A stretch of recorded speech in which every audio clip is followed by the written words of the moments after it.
The story of Charles Darwin, the man who changed how we see life. There was once a man who looked at the world and asked one simple question: why? Why do some animals survive while others disappear? Why do plants grow in one place but not in another? Why does life change? That man was Charles Darwin. Charles Darwin was born in 1809 in a small English town.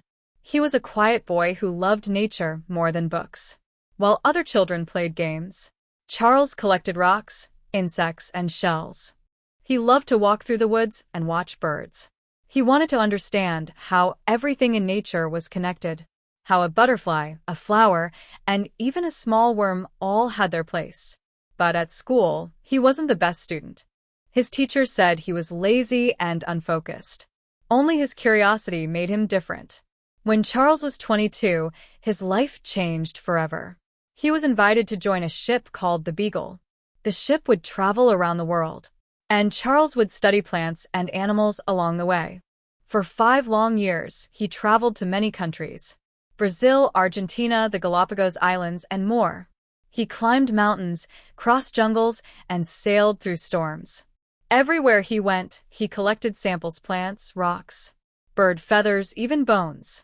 When Darwin reached the Galapagos Islands, he noticed something strange. Each island had its own type of animals, especially birds called finches. They looked similar, but their beaks were different. Some were long and thin, others short and strong. He wondered, how can birds from the same family be so different? And then a thought came to him: maybe they changed over time. Maybe nature itself decided which one survived. Those who were strong, smart, or well-suited to their home continued to live and have babies. That idea was called natural selection, the process that shapes all living things. After 5 years at sea, Darwin returned to England. He was no longer just a curious young man. He was a scientist with a new vision of life. But he was afraid. His idea was powerful, but it also went against what most people believed. Many thought that every species was created exactly as it was. Darwin's idea said something different: that life changed, evolved, and adapted over time. So he decided to stay silent. For more than 20 years, he studied, tested, and thought carefully before speaking out. In 1859, Darwin finally published his book, On the Origin of Species. In it, he explained that all living things came from a common ancestor, and that nature itself decided which species survived. The book became famous and controversial. Some people called him a genius. Others said he was destroying faith. Church leaders attacked him. Friends stopped talking to him. But Darwin stayed calm. He said, "It is not the strongest of the species that survives, nor the most intelligent, but the one most responsive to change."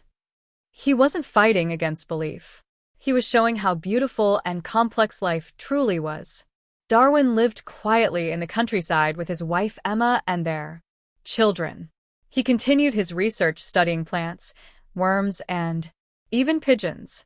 He was a kind man who loved animals and hated cruelty. He believed that understanding nature made us more humble, more connected to every living thing around us. When Charles Darwin died in 1882, the world was forever changed. His ideas became the foundation of modern biology. Scientists used his theory to understand medicine, genetics, and even human behavior. But his biggest legacy was not just in science. It was in the courage to ask questions, to look at the world and say, maybe there is another way to see this. He taught us that knowledge begins with curiosity, and that the smallest question can open the biggest door. Today, when we see the diversity of life, from deep oceans to high mountains, from small insects to giant whales, we see Darwin's fingerprints everywhere. He once wrote, "There is grandeur in this view of life with its several powers, having been originally breathed into a few forms, and that, whilst this planet has gone cycling on, endless forms most beautiful and most wonderful have been and are being evolved." Charles Darwin, the man who changed how we see life. Globe showing Europe, Africa.